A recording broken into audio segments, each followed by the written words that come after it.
In this episode, we're going to talk about Big Hairy Audacious Goals. And this term, if you haven't heard it before, is also referred to as BHAG. It was first written about by Jim Collins. I believe it might have been in Good to Great or one of his other books. But what he talked about, it was in Built to Last. Not Good to Great. So wrote about it in Built to Last and what it's about. Great business book, by the way. Jim Collins, great business writer. He talked about companies that had achieved, that had outperformed their peers, and even within the same industry, that they typically, at the core foundation of their business, they had this big, hairy, audacious goal. And there are lots of examples of this, like NASA in the 60s was put a man on the moon and return him safely to Earth. Microsoft in the early 80s was a computer on every desk in every home running Microsoft software. So Starbucks was become the number one brand in the world with, the current number one brand is a position currently held by Coca-Cola, right? So let's talk about what a BHAG is and then also why it's important for you as a practice owner, even if you're a solopreneur and it's just yourself and a receptionist or maybe an office manager, and that's the extent of your practice today. It's still important to have one, and we'll go through why it is important in this episode. So if you go to Built to Last, the Jim Collins work, what he talks about with the Big Hairy Audacious Goal is this. The first, it's bold, clear, and challenging. So it should encapsulate a long-term goal that really energizes and focuses the organization. Should feel almost out of reach, like it's a point over the horizon, yet it's still achievable with effort and focus. The second big thing is it's vision driven. They're really a part of the company's core vision. If you got into like Gino Wickman's Traction book or Vern Harnish's Scaling Up, they talk about how, at the foundation, the Big Hairy Audacious Goal or something similar. I think Gino Wickman calls it like the 10-year goal or 10-year vision, something like that. But it's really a key part of who you are as a company and where you're going. And again, it has that long-term horizon, typically 10 to 30 years. I think Jim Collins wrote about it as the life of the leader, which I think he defined as 25 years. It should be outside the comfort zone, should definitely make you stretch, should be deliberately unsettling. Like, oh, like, can we really do that? Right. Clear and measurable. And so that in a nutshell is what a Big Hairy Audacious Goal is. Again, lots of references here. You can read about not only Jim Collins' work, but there's also Vern Harnish Scaling Up, which I mentioned. He does it in the term of a one-page strategic plan.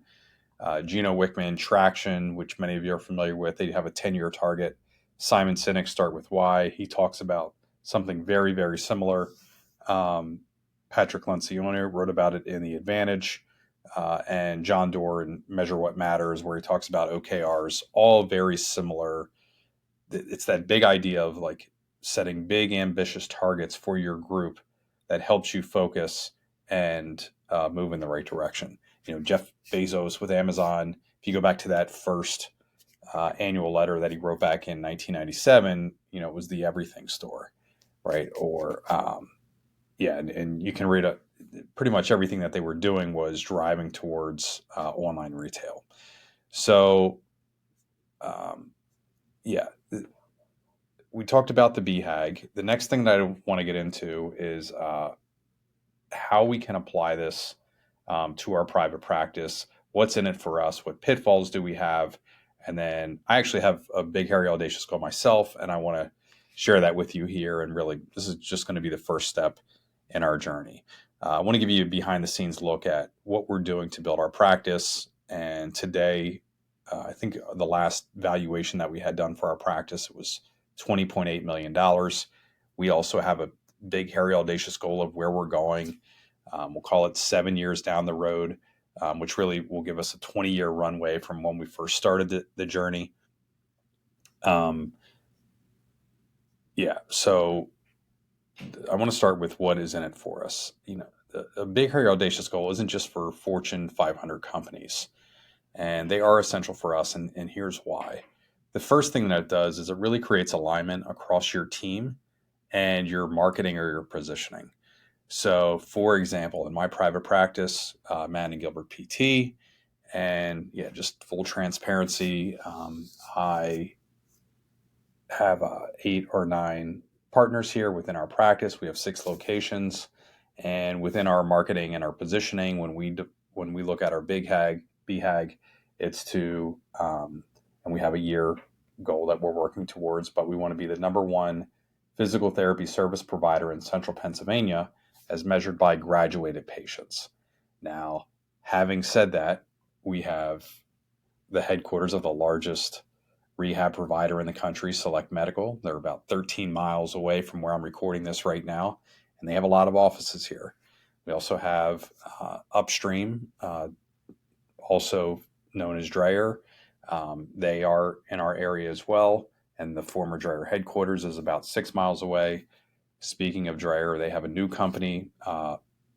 It's Lighthouse LMH or LHM. I get that confused, but they just started up within the last 2 years. They're in our area. We have a large physician-owned practice. I think they have 40 plus locations, CPRS. So we have lots of competition in our area. And again, our BHAG is around graduated patients. And pretty much everything that we do is directed towards that. We also have 3 large hospital or healthcare systems in our area that we compete with. But everything, that is something that we can go back to over and over again. So it forces us to focus on making good business decisions that as we're growing, we're not just growing to have more clinics, or we're not just growing to see more visits, or we're not just growing to see more revenue, but we're also focused on and aligned with graduating the patient, right? Helping people cancel their surgeries, helping people get off medications, helping people cancel or have less injections, especially in the situations where they're unnecessary. And yeah, so our mission, our purpose, our mission is we help people overcome their health challenges naturally. That's how we say it at Breakthrough at Madden and Gilbert PT. We say we help people overcome their we help people get back to normal naturally, is how we've said it. So and again, this really drives what we do, but it creates alignment for everything that we do when we're talking with potential new clinicians, and rolling out new initiatives in marketing or personnel or finance. We make sure that aligns with that underlying BHAG. It inspires action beyond day-to-day survival. We talk in our company a lot about the state of, which you've heard me do for the last 10 years now, but the state of healthcare in the U.S., how we're spending over $14,000 per person annually on healthcare, and how the majority of that money goes to medications, injections, surgery, diagnostic imaging. It does not go to conservative care. In fact, if you add up physical therapy, chiropractic care, podiatry, dentistry, speech, occupational therapy, that the total expenditure for that is less than 10% of that money, right? So in our country, we're the top 20 in pretty much every major health statistic metric that measures the health of a population of people. Yet we're nearly double any other country in terms of annual expenditure. So we're spending twice as much money as other countries, and we're not even near the top in terms of quality of care. So here's what we're focused on, and here's why. And our BHAG aligns with that narrative. It filters out distractions and shiny objects. Yes, we could get into quite a few different things in terms of well, I'll leave it up to your imagination. But it's easy to chase shiny objects as a practice owner, and we constantly want to go back to filtering out, like, is this helping us achieve our mission of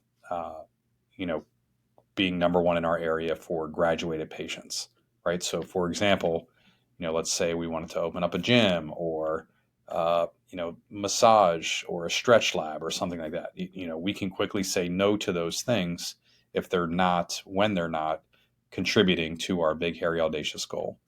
And it really acts as a North Star for strategic decisions as well. So, we have an idea now that as we open de novos, as we're potentially merging with and acquiring other practices, that we can go back to this big, hairy, audacious goal over and over again, and make sure that it's in alignment.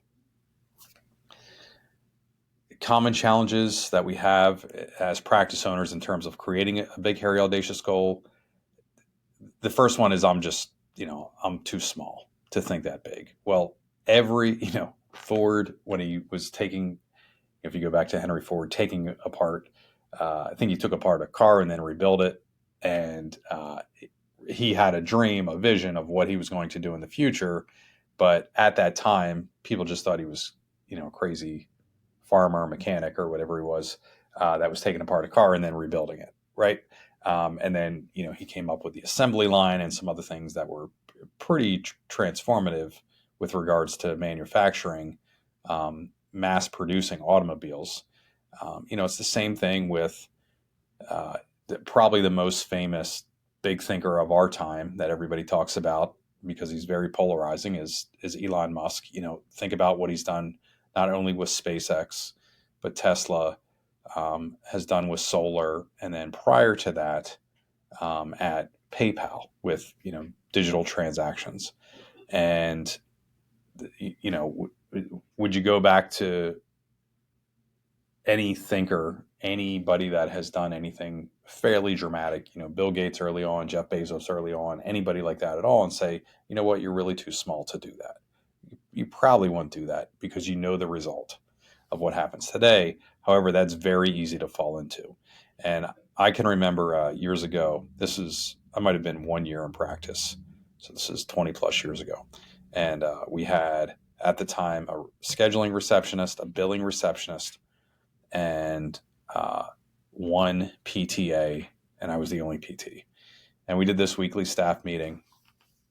And somebody asked about, what was my long-term vision? And I think the comment was, did I want to own 50 clinics? And I said, no, I want to own 2, and I want them to be very well run. And then what I want to do after that is I want to share what we're doing, how to be successful. And I just want to help clinicians own a successful small, medium-sized practice. And that's all I want to do. But the vision that I have is that we're going to be so good at this that people are going to fly in to our clinic here in Harrisburg, Pennsylvania, to learn how to do that. And we had a receptionist at the time, and she had said, well, honey, I think that's a great idea, but I don't think that's going to happen. And she wasn't with us too much longer after that. She found another position, and it wasn't the right spot for her. But yeah, we ended up doing that, right? We've had hundreds of owners now fly into our clinic here in Harrisburg, Pennsylvania, to get a behind the scenes look of exactly what we're doing. But even when I was too small, probably to think about that, and met that resistance, realized that you can overcome that as well. And I was only probably 27, 28 years old at the time, very early in private practice, but I had a big vision. You can have that same exact thing. And maybe you lost it, and maybe you need to grab it back, but I'll leave that work up to you. The other thing is, what if you fail? Well, I don't know how to think about that, which is, I wouldn't worry about it. If your focus is on what other people think of you, I think it's going to be hard to achieve your big, hairy, audacious goal, right? Just align with your purpose, mission, vision, whatever it is, and then start sharing that with key people. I know a lot of practice owners will say, I don't know how to predict. I don't know what I'm doing tomorrow or next week, let alone 30 years from now. That's okay. Give yourself some space. I'd recommend, an hour or two to carve out, and I'll give you some action steps here at the end of this one. The next challenge that we commonly hear is I can't get my team to care about it. Well, that's your job, right? That's when you're hiring somebody, you should be sharing your vision. Should be in some part of your hiring process, whether it's in the ad or whether it's in the interview process, you should be screening people out whether they're aligned with you or not. I know there are many famous examples of this, but if you're not on board and you can't see where we're going or what we're doing, you're probably in the wrong space. Right. So, and much of it, I'll share this one with you. We, so our, again, going back to our purpose, not our BHAG, but our purpose is to help people get back to normal naturally. And when we're interviewing, I'll frequently ask, and this is both at Breakthrough and at Manning Gilbert, if somebody is highly motivated, to join our team, for example, our physical therapy team, I'll ask, what was the pivot point? What was that aha moment, that realization when you decided that this is how you wanted to help people and really serve the world? And I'm looking for, maybe it was a friend or family member, or maybe it was themselves, right? So, like, for example, our CEO here at Breakthrough, Carl Mattiola, when he was a linebacker in college at LaSalle, he had a shoulder injury. He was told after his diagnosis that he would need surgery and that it would be season ending. He ended up going to physical therapy, choosing not to have the surgery instead, and he was able to return and play football again, right, without the surgery. So that kind of sparked something in him that there was a better way than just operating all the time, right? And that's what we're looking for. So if a candidate doesn't have it, or they're apathetic about it, or they're just indicating that they're not really have a high affinity for what we're doing, then it's probably the wrong candidate.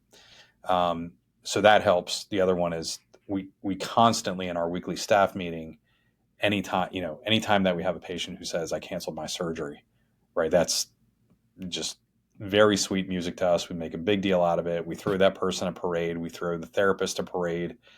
We recognize and acknowledge them for the work that they're putting in. We make a big deal out of it because it's moving us closer to our big, hairy, audacious goal and really reinforcing our mission. And the other one is that I see a lot, and this happens a lot often with us as clinicians, is I want to be very certain exactly I want to know what every step of the journey is going to look like before I reach the destination, right? Otherwise, it feels risky. And I don't know how to say this any other way, but that's not real, right? You're going to have to be adaptable. You're going to have some grit. You're going to overcome challenges that we can't even see. I mean, we all just went through the pandemic 4 or 5 years ago with shutdowns and PPP and all the other challenges that happened there. There's nobody, back in 2018, 2019, that was going to tell you that this was coming, right? Nobody knew. People just had no idea that this was 8 billion people on the planet. Nobody knew that this was coming. So it's the same thing here. You can still have that long-term vision, not necessarily know exactly how you're going to get there every step of the way. And you just have to learn to be comfortable with that. So I want to give you a simple framework here to craft your personalized big, hairy, audacious goal. And so the first thing, step number one, is you reflect on your purpose, on your why. Again, I'd refer you to Simon Sinek's book, Start With Why. The other thing that you can do, if you're not much of a reader, is a ton of videos that are really good on YouTube, TED Talks, etc., interviews, presentations. You can also go to Chat GPT or any other AI, your AI of preference, and ask for a summary of the book. Right? Very easy to do, but I would start there and then think back to, why did you go into practice? Right now, I'm going to guess. If you're like most of us, this is probably what happened. You, in high school or college, undergrad, you decided that you wanted to help people with whatever profession you are, right? PT, chiropractic, podiatry, whatever your specialty is, you decided that you wanted to help people. You then went to school. You were indoctrinated. It was drilled into you that if you just provide the high quality of care that the college university is teaching you, that when you got out into the real world, there would be such demand for your service through high quality of care and word of mouth referrals that you would be fine and your schedule always would be full. You then got out. You worked for somebody, most likely, Although I know there's rare exceptions where people will go into practice right out of college or university, and that's fine. But for most of us, we work for somebody else, or we had maybe a clinical experience or something like that, and we're like, oh, I don't want to do things that way. That's not high quality of care. So we've identified one or two things that we didn't like, and then we thought, well, when I open my own practice, I'm going to do things the right way. And then we go do that, right? We open up, and very quickly we learn once we open up, oh, I didn't realize there's more to this than providing high quality of care, right? I didn't realize there's more to this than word of mouth referral. I don't know how to talk with the receptionist. I don't know how to hire. I don't know how to build a team. I don't know how to run a staff meeting. I don't know how to look at metrics. I don't know how to read a financial report. What's the difference between a pro forma and a P&L statement? I don't know how to bring on a clinician. I don't know how to do onboarding. I don't know how to do training. I don't know how to do, right, all these other things that we quickly realize we don't know how to do. And if you think about the journey, go before your realization of now you know what you don't know, and just think through, like, why did you start your practice? If you could wave a magic wand back then when you were thinking about opening, what did you want to happen? What did you think you would do? That uninhibited dream, not clouded by reality, like that's what you want to get back to. So start there. And then the other thing is, like, think about what you want to happen, with and for your patients. For us, one of our big drivers recently that we really got into is this idea around 100% graduation rate. So we just noticed that our clinicians who tend to have full schedules, that they also in those months graduate about 100% of the new patients that they see. Right, very good correlation between the patient outcomes, meeting their goals, and being discharged versus drop off. Right, so that's something that we just get that. So that's important to us, and it's really reflected in our BHAG, which is we want to be number one for number of patients graduated.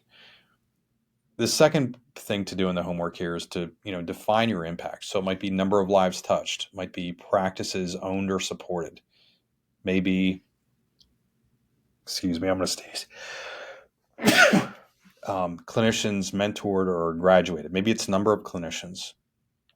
Could be a geographic footprint, like I just shared. Ours is right now Central Pennsylvania, and that's open to expansion here.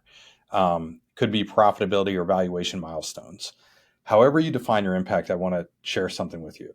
If you go straight money, right? So when I'm talking with you, from practice owner to practice owner, tends to be okay for us to talk about business math, right? So we're constantly balancing business math ideas like revenue and practice valuation and stuff like that, metrics.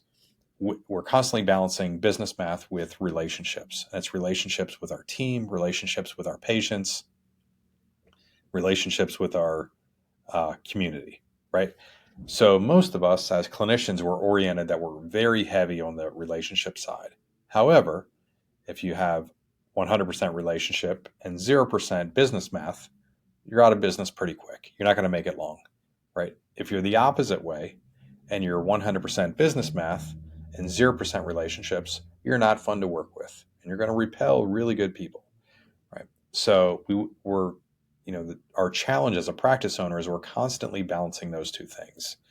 And I would throw a word of caution out for you that if you have something around, like, our Big Hairy Audacious Goal is not to have a practice worth $100 million, right? That's not going to help my team. That doesn't motivate our therapist. It doesn't motivate our billers. It doesn't motivate our receptionist. Doesn't motivate our clinical directors. Doesn't motivate our marketing team. However, the way that we think to balance that is we want to be number one for graduated patients, right? So we still have to grow. We still have to have good business math, but yet we're not alienating people and saying, hey, this is really just this huge revenue driven, profit driven, valuation driven motivation that we have.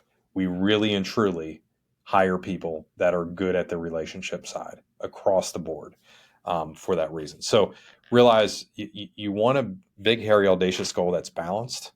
And again, I wouldn't say like, our big, hairy, audacious goal is we want to have $1 million in profit or $1 million in revenue. Like that's not gonna fly really well. It might be your personal motivation, but I would rethink that for getting something better to lead your team with. The third thing here is set the horizon. Pick a time frame. Our initial one we did back in 2017. We updated it, and that ran through 2030.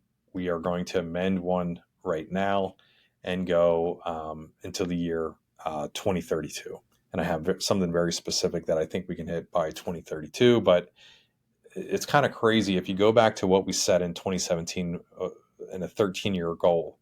We're only like 1 or 2% underneath that goal, in spite of the pandemic, right? Which is great. In spite of opening a practice location that we closed since, right? So it hasn't been a perfect run for us, in spite of the hiring challenges that we had, over the last 24 months. So set the horizon. Make sure you do that. Um, you know, Pressure test it. Step number 4 here: pressure test it. You want to make sure that it feels bold, risky, but inspiring. And will it stretch your current way of thinking? Jim Collins shares another idea, which is this concept of a 20-mile march. And a 20-mile march is something that, it's basically 20% year over year growth. And he tells this famous story of these 2 expedition teams that were racing to be the first to make it to the South Pole. One team was very highly trained. I think there was only a team of 8 or 9 people, and they super disciplined. Good weather, traveled 20 miles in a day. Bad weather, 20 miles in a day. The other team had a ton of supplies, very well supported financially, had a large team, and they were highly undisciplined. And when there was fair weather, they would go up to like 50, 60 miles a day. When there was very poor weather, they would hunker down and not move at all. Who do you think won? Well, not only did Team A win, 100% of people survived. Team B, many of them passed. I think the entire team passed away. They did not make it back on the return trip. They ended up like 100 miles short, 114 miles short, something like that. I know Jim Collins wrote about this. His big point was 20% growth is enough. Year over year growth is something where you're stretching yourself, right? You're going to have better systems, better processes in place, a higher bar with your team. Um, Likely going to have to expand existing space or buy it and open additional de novo clinics, or maybe even acquire other practices in your area. It's going to stretch you, but yet you're not going to break the infrastructure, right? So it's not 60 miles a day, right? And 20% growth year over year, you're pretty much doubling your practice and harnessing the power of exponential growth, but you're doubling your practice every 3.5 years. So in 7 years, we're quadrupling. In 14 years, we're 16xing. So if you have $1 million practice today, in 14 years, you would be 16 million, right? Pretty big deal. And again, it's just that idea of constant pressure. And then the 5th thing here is share it and align your team. I'm hoping that if you talk with my wife right now, she would know what it is. Some of my kids might even know. I know oftentimes when we're interviewing a student of a local college, they may know what it is coming into the interview because we talk about it quite a bit. And yeah, again, you want to integrate that into your strategic planning, hiring, and your marketing as well. All right. So that's really your action items there. The next thing that I want to get into are some myths, limiting beliefs, and pitfalls. The first one, I think we did a pretty thorough job of covering, which is BHAGs are only for big companies. That is not true. They are for companies that want to become big, whether that's a big impact or something big financially, or something within your community, whatever that might be. It's not only for big companies. It is especially for small, medium-sized businesses. Another pitfall here would be not only to focus only on money and not balance that out with something relationship wise, but I've also seen ones that are like pretty boring or vague, right? Or it's too safe. Like, oh, we're our goal, for example, if our goal was to graduate every patient, right? That would not necessarily inspire a big impact, wouldn't necessarily stretch and force us to grow in any way. It would actually make us be very protective, right? Like you know hide it, hide our what we're doing, right? Like it's a bad goal. So graduate every patient. It, that might be great for a single clinician, but we're at the point now. I think we have 40, 45 clinicians. Um, yeah, and we want to think about that, growing to 500 clinicians over the next few years, and still maintaining a very high graduation rate. So yeah, make sure that you're not being boring, that you're not vague, or it's too safe. Like you kind of want that resistance where when you share it with your team, somebody is like, oh, like, wow, we're really going to have to work to get there, right? Good. And this isn't going to be on you, right? The owner only. This is something that's rallying your team that, hey, this is a big goal, but I know that we can do this, right? And I don't also, when you share a big, hairy, audacious goal, there is a systematic way to break it down into what we're doing today and the next week in order to take a step closer to that goal that is 10, 15, 20 years away. Yeah, there can also be another limiting belief that typically, uh, I don't deserve it. I don't deserve this. Chances are you do, right? Uh, if you think about, your history and um, your childhood and upbringing and it, everything else, a lot has happened in the universe in order for you to be in the spot that you're in right now, right? And maybe it's 100% chance and luck, and that I don't believe that. You're probably in the exact spot you are today for a reason and a purpose, and it's really up to us to fulfill that. I I mean, I've been guilty of thinking that way as well. That I don't really deserve this. I can remember a crucial conversation. I just shared this yesterday, but I know you don't have it behind it. I have the Monet uh, paintings behind me right now, but don't worry, they're from Amazon. They're like $5. But at one point on the wall behind me, I had the Ray Allen shot. I think it was voted the most iconic 3-point shot in the history of the NBA. And the crazy thing is I was at that game, and I'm in the picture. Now, I want to give you a story about why that, and I'll bring this back to the BHAG. So I think I've shared this, 3 mentors. One of them I don't have the opportunity to talk with too much anymore. The other one I still talk with at least once a month. Is my childhood friend. It was his father, and now my friend passed away about 20 years ago, but I still keep in touch with the family, and we'll go out for with the father. I'll meet them for dinner or lunch, and he's involved with my kids, and it's fantastic. And then I had a third mentor who was Ernie Davis, and Ernie was a super unique story. He just passed away last year.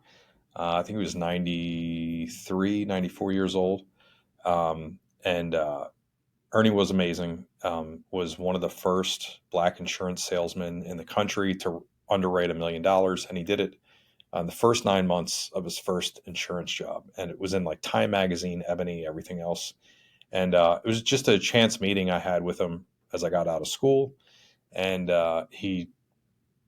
we just started meeting like once a month for lunch, and he would always focus on me, ask me how my family was, everything else. And this was a guy that, I mean, just crushed his career. Like, and he was working up until I think he was 90 years old. And anyhow, he was a huge sports fan, and he handled like a ton of the old Baltimore Colts, and then was a lifelong Ravens season ticket holder. And we had done some sporting events together. And he said, "Hey, I have a place down in Miami. If San Antonio and Miami make it back for the NBA Finals, we should go down to a game." And he just kind of said it like tongue in cheek when we were at lunch. And I was like, "Yeah, as a matter of fact, if that goes back, we're going to go. We're going to get tickets." Well, we got tickets. Um, they were pretty salty, but we bought two tickets from season ticket holders and this is Game 6 in Miami at American Airlines Arena 2013. So this is when LeBron and Chris Bosh and Dwayne Wade, Ray Allen had this super team, and then it was against Tony Parker, Ginobili, and Tim Duncan.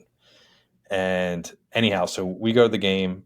Spurs are up by 7 points with 41 seconds. They had started rolling out the red tape, or the red velvet rope and the red carpet, and they were bringing the trophy out, and they were getting ready to crown. The Spurs were up 3-2. This would be this would be their fourth win of the series. They would clinch the series, and that had started to happen. And we saw Chris Webber and Stephen A. Smith and Shaq with his bodyguard. Shaq makes his bodyguard look small, and we saw Lenny Kravitz sat right in front of us, Justin Bieber, everything at this game. It was a wild ride, wild experience. And the Heat are down by 7, 41 seconds left. Chris Bosh, famously tips the ball out to Ray Allen in the corner. Ray Allen hits the shot over Tony Parker, Kawhi Leonard. I typically had that picture behind me. I have a little rotation here that I do in the office.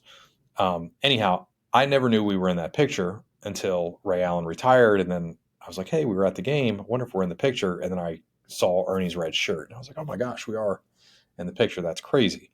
Now, that experience was absolutely amazing. That was not the best part of the trip. The best part of the trip was this. And remember, I'm getting back to Big Hairy Audacious Goals by telling you a long-winded scenic tour story. So at that time in my life, I think it was 2013, I would have been 37-ish. Yeah, 37, 38 years old.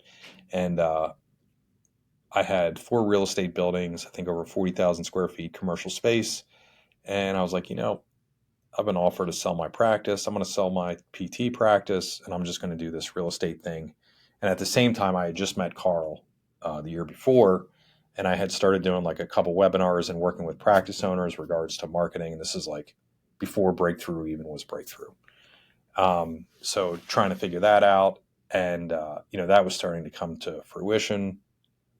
And anyhow, Ernie was like, "Hey, this is a plane ride home. What are you going to do? Like, are you going to sell your practice and do real estate only, or, tell me what you're thinking."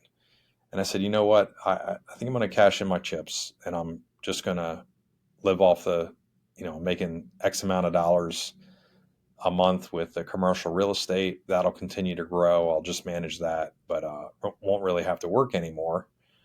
And I think I'm just going to live on, the income from the commercial real estate, but cash in my chips." And Ernie, and not do anything with Breakthrough. And Ernie like reached under my arm, and he was 80 some years old at the time, pulled me really close, and he did this in a way that only he could have pulled off in my life. And he said, "You can do that, and there's nothing wrong with that, but that would be a shame. And any time that God puts you in a place where you have the opportunity to serve other people, you should do it." And I was like, "All right, guy." So, I just thought thought everything through, and I was like, "Wow, like, you're right." And, I really should be thinking about serving and helping other people rather than just like selfishly what's in it for me. He didn't say anything else after that, but, I'm just sharing my thoughts with you. And, but yeah, that would be a shame. Really, like, it was like a bolt of lightning through me.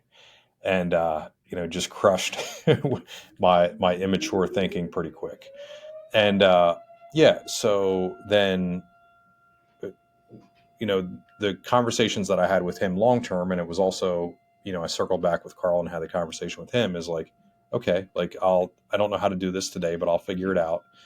Carl was a big role in that and got me, through his network to the right people to learn how to work with other practice owners. And that became ultimately um, breakthrough. And then with my own practice, what I really did was we brought on more partners internally, and yeah, and that's been a great ride as well. But I don't deserve to think that big, and that's probably, if I go back, it was a little bit of self-esteem, a little bit of uh, me thinking down on myself that I just wanted the easy way out.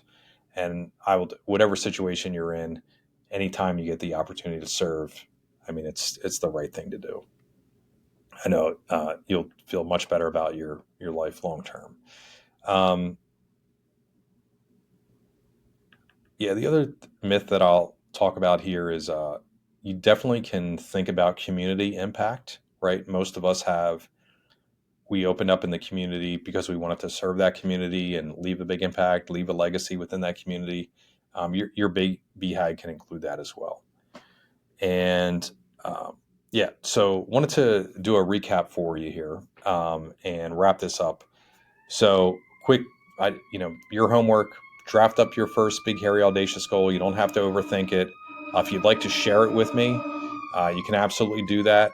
You can shoot me an email. It's chad@getbreakthrough.com is my best email address to reach me at. chad@getbreakthrough.com. It's spelled exactly as it sounds. If you want to share your BHAG with me, that'd be awesome.